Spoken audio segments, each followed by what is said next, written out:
My wife called me one day, and she said, Joe, we had a problem with our 2-year-old son today. He was hurt very bad at our house. And so much so that I had to put him in the back seat of the car, and I was rushing him to the hospital to get critical care. She said, a police officer pulled me over for going 90 miles an hour.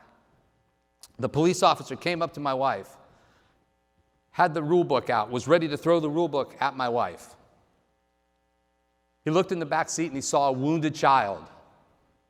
He put that set of rules aside for a moment, and he jumped into the first care responder role in the life of a wounded child.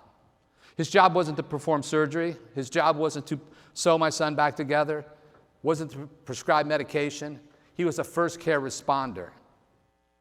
He escorted my wife and son to the hospital. My son ended up being okay. My wife told me the story. I said, I think that's it. I think we've got wounded kids.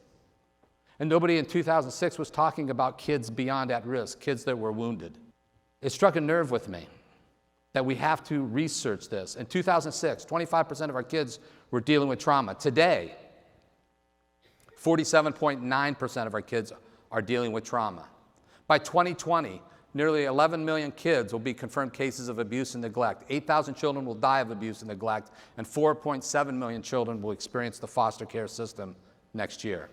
I ask this question everywhere I go when I've been speaking across the world on this topic. How many of you believe that we have kids beyond at risk? And I see every hand raised. The second question I ask is, how many of you feel prepared to deal with the wounds the kids are coming into school with today?